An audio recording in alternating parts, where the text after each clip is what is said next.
We are surrounded on all sides, above and below, within and without, by love, protection, divinity, and magic. The circle is cast, and so it is. Hello. My name is Chell. My pronouns are they, them, and this is Phasecraft Collective. Oh, and if you're watching on YouTube, you can see the nice watermark where I tried to wipe off the deodorant marks on my shirt, and now it looks like I'm sweating. I'm not yet, but that's not why we're here. We're here to check in with the tarot for the week to come, the week of Monday, July 22nd, coming off a big major full moon weekend. Energies are running high. Lots has and is happening in the world, in the sky, all around us. Lots has happened for me. Obviously, it's been a couple of weeks since I've put out an episode. If you follow me on Instagram, you will know that I very sadly and suddenly lost one of my cats a couple weeks ago. And I truly view my cats as my children. So I say I lost a son because I did. He was my very special, weird little boy named Yeti. And we miss him a lot. So it's been difficult to bring myself to put out content and go about life and business as usual. But it's getting easier. Not easier, but less intense, I should say. I still was up at 3 a.m. last night crying because the grief just hits when it hits and you have to ride it out when it does. But I'm so grateful to everyone who has been so supportive as I've gone through this, and will continue to go through it. Everyone has been so understanding and offered me and my family so much grace, and I'm just truly so thankful and appreciative to all of you for being here and sticking it out, even though it's been a little bit. But anyway, should we get to the tarot now? So if you're new here, this is a collective tarot reading, and what that means is just that I'm checking in with the overall overarching energy that's available to us this week. It might not all 100% land for you, and that's okay. You might only resonate with bits and pieces. You might not resonate with any of it at all, but if you don't and you still stay the whole while and listen, then hey, I appreciate that so much. So we're going to begin by just taking a moment to breathe and center and cast a quick circle. Make sure that we're all present in here. If you're watching and you can see behind me, my office is a freaking mess because I simply haven't had the capacity to take care of things. So apologize. Hopefully it's dark enough behind me that it's not too much of a distraction.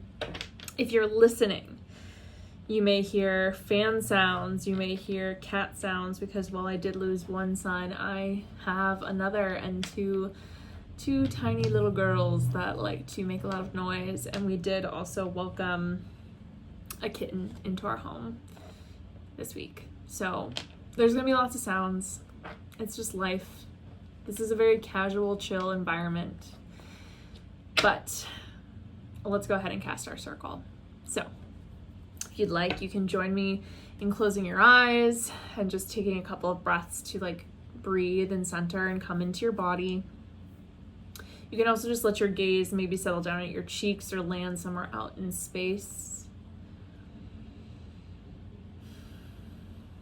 And just take a couple of breaths to come into the present moment, to feel your body in space, to feel your shoulders rising and falling, your rib cage expanding and contracting and relaxing.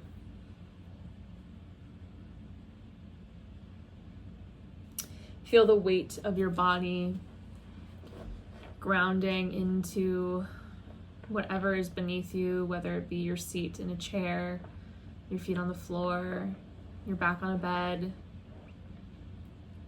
Just feel yourself grounded and held in this space. And here I'm going to call to the spirits and guardians of the elements, and as I name them, I invite you to imagine their forces putting up a circle of protection around you. You might see stones or plants of any kind rising up from the ground, or a circle of salt. You might see a moat of flowing blue water carve itself around you, or a ring of fire, or maybe just a force field of air to hold out all unwanted and negative energy, or any combination of those things. I call to the spirits and guardians of the north, of earth, of the deepest roots and the tallest trees, the stardust that gave shape to this planet and to our bones. Hail and welcome. I call to the spirits and guardians of the east, of air, of wind and breath, of thought and change. Hail and welcome. I call to the spirits and guardians of the south, of fire, of the life-giving sun, the powers of creation and destruction, cleansing and renewal. Hail and welcome. And I call to the spirits and guardians of the west, of water, the oceans and our blood, the rivers and our sweat, the rain and our tears. Hail and welcome. We are surrounded on all sides, above and below, within and without, by love, protection, divinity, and magic. The circle is cast, and so it is. You can take a couple more breaths here. And whenever you are ready, you can open your eyes. Cool. We're here. We're doing it. We're together. Let's see what the tarot has to say. Again, if this is your first time experiencing a reading with me, I just like to shuffle and let the cards fall out. I very rarely cut the deck in any way, shape, or form. And there's our first one. This is just how I read. If you or someone you know doesn't differently, that's okay. There are as many different ways to do a tarot reading as there are readers out in the world. I am using the Somnia Tarot Illustrated Edition by Nicolas Bruno today. It's one of my favorite decks. It can be a little direct and intense, so I don't usually use it for clients or anything, but I just felt like it was the right vibe for today.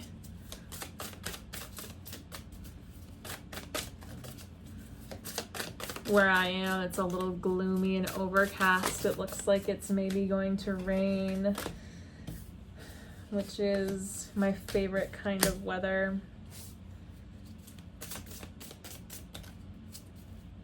We've got some very good things to start here. Maybe not good things, but interesting things. Oh, I said it's overcast, and now look, the sun has come to shine directly on me, which is also wonderful. All right, so we've got a lot of cups. A lot of cups. I mean, we've got cups, we've got pentacles, we've got wands. We've got a little bit of everything here today. I think this is where we're starting.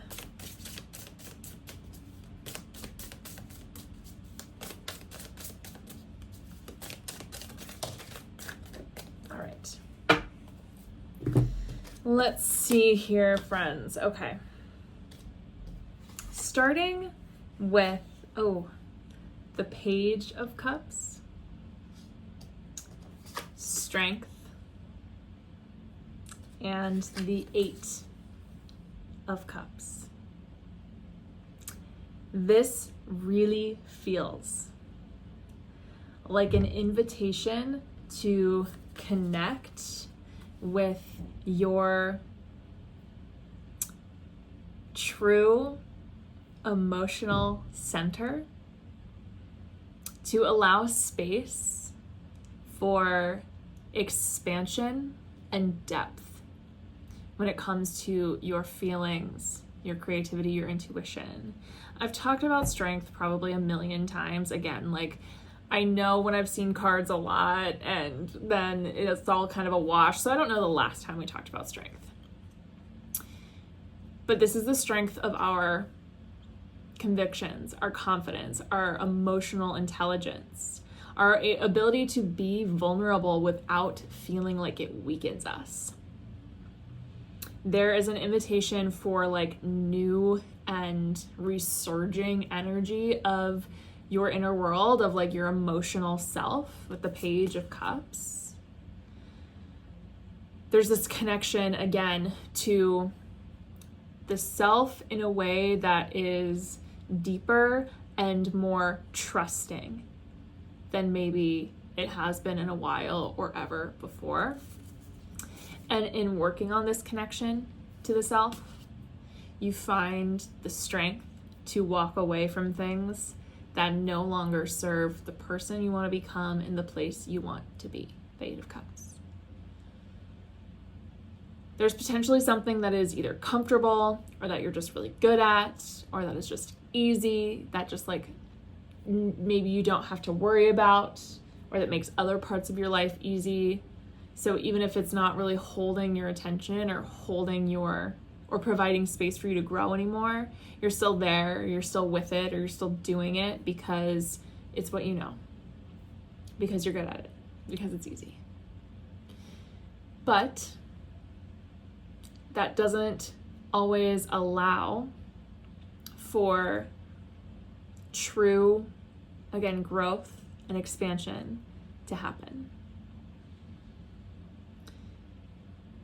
If you have been suppressing feelings that would perhaps suggest that it's time to leave this or something behind, it's time to face them.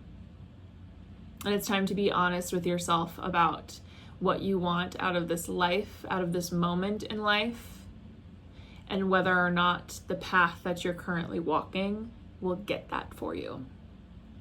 If not, changing course will likely be the answer. From there, though, a lot of just Four of Pentacles, the World. And I also want to talk about the Seven of Cups here. Well, let me throw it on the table first. The Seven of Cups. The Four of Pentacles is, very much related to this idea of like staying with things that are comfortable, staying with things that provide you resource, that provide you safety, that we saw like with the Eight of Cups and like this encouragement to walk away from something. The Four of Pentacles like really is just about our stability, is about like our connection to, again, like resource and feeling supported and safe. And that those energies can quickly turn into stagnancy, can turn into hoarding, can turn into keeping everything so close to your chest that no one can get in and no one else can get to know the things that you have to offer. Or you're so scared to show the things that you truly have to offer. You're so scared to show that emotional strength, wisdom, vulnerability, that it just ends up isolating you. And I say it pretty much every time. We need other people. We need each other. So if you've kind of been like moving solo or keeping things to yourself or worried only about you, that's fine. Sometimes we do need to worry about ourselves. And remember that you don't exist in a vacuum. Your life doesn't exist only for you. Your life also exists to help, to be helped by, to share and commune with other folks. Anyway, Seven of Cups and the World. So the World it shows up when there is something ending, when a new phase is ready to come through, when we are ready to start our Fool's journey again from the beginning. And it's a reminder to like revel in the endings of things, to celebrate how far you've come and celebrate where you are and what you've done to get here, and recognize that the change needs to happen. Enjoy this moment of recognition. Have this moment of recognition. Honor yourself, honor your skills, honor your journey, and then get ready for what's next. Seven of Cups, choices. Often so many choices that it becomes difficult to navigate or pin one down, and a little bit of a warning against over committing yourself, against taking things just because they look shiny and fun and new, and actually giving yourself time and space to explore and learn as much as you can about every opportunity before you, every option being given to you, so that you can make an informed choice, a choice that serves you not just now, but in the long term.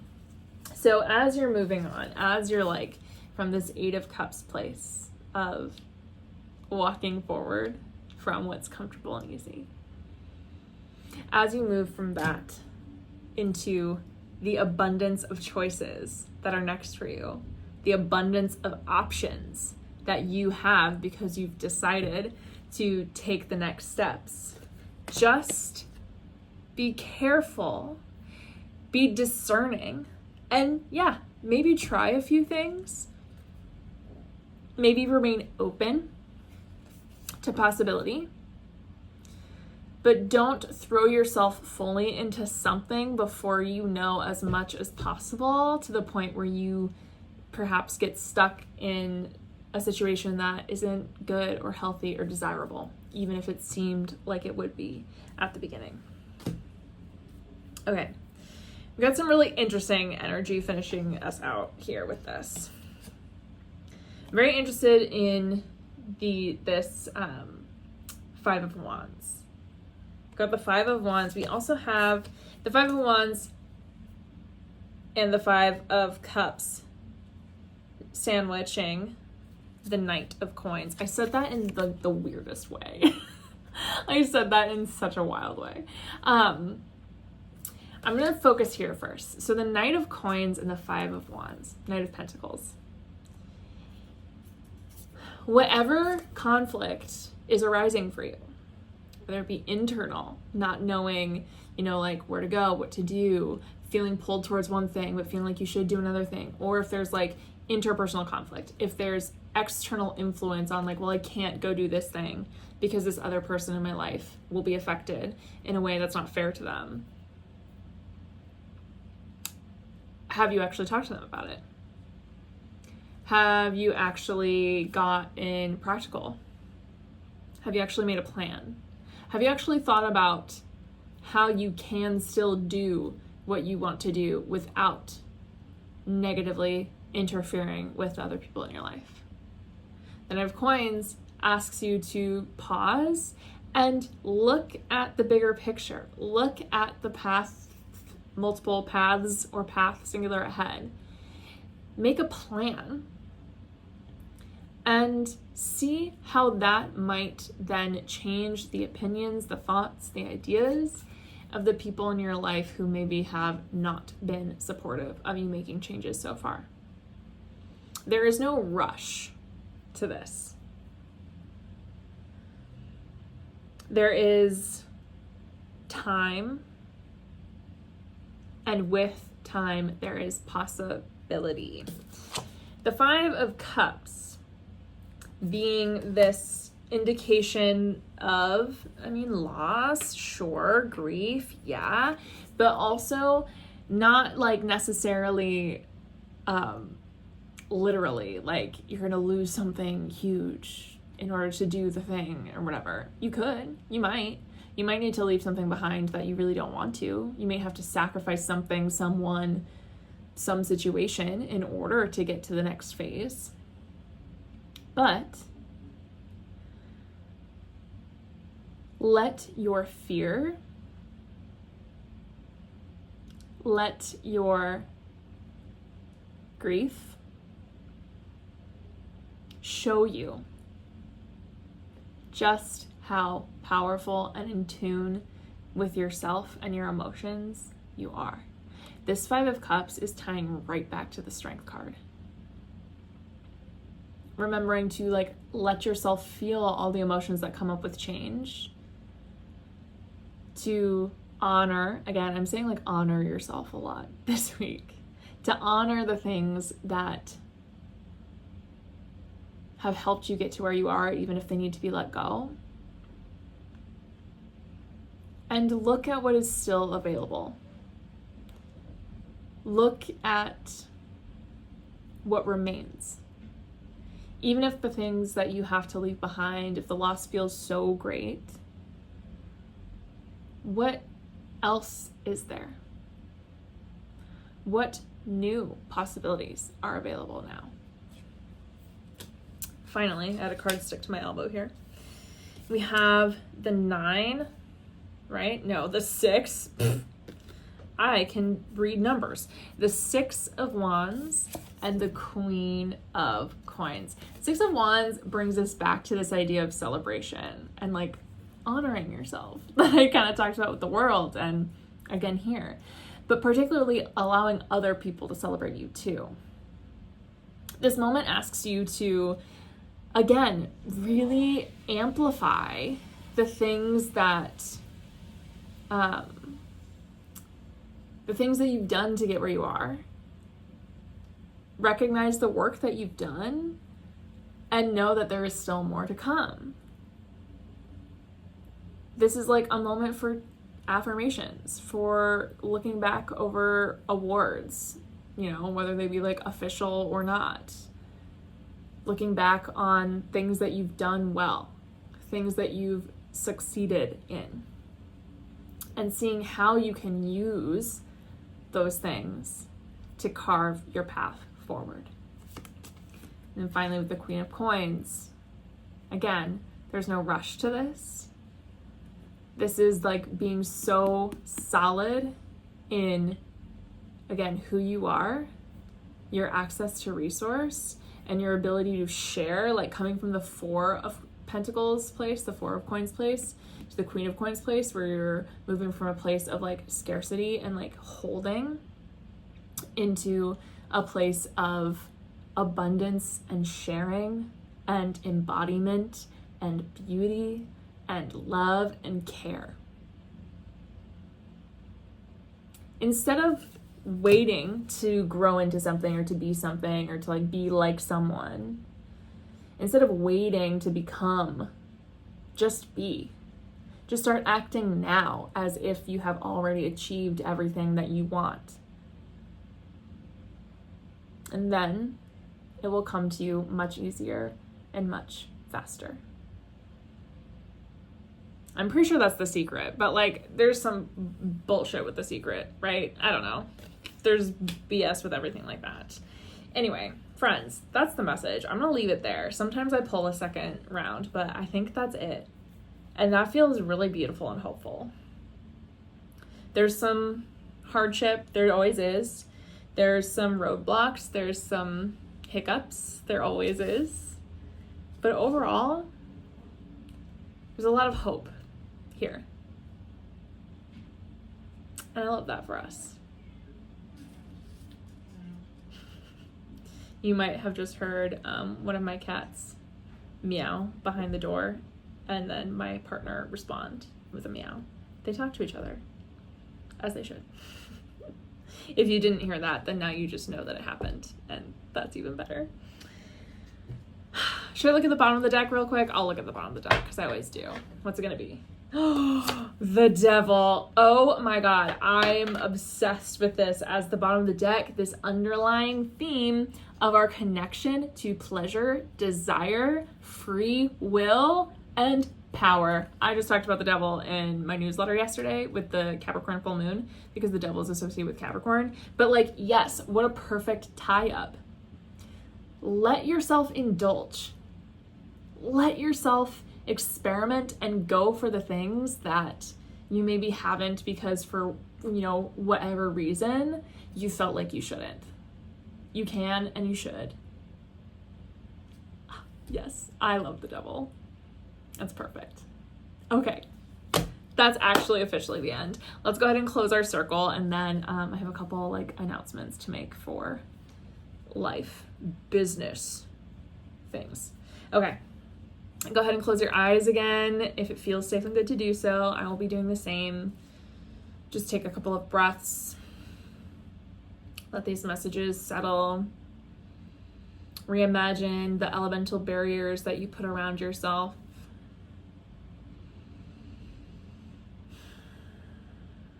And as I release each element, imagine their force, their barrier, receding back into the earth or ebbing away from you, opening the space and the energy. I release the spirits and guardians of the west of water, the south of fire, the east of air, the north of earth, sending you back to your place in the natural order with praise and with gratitude.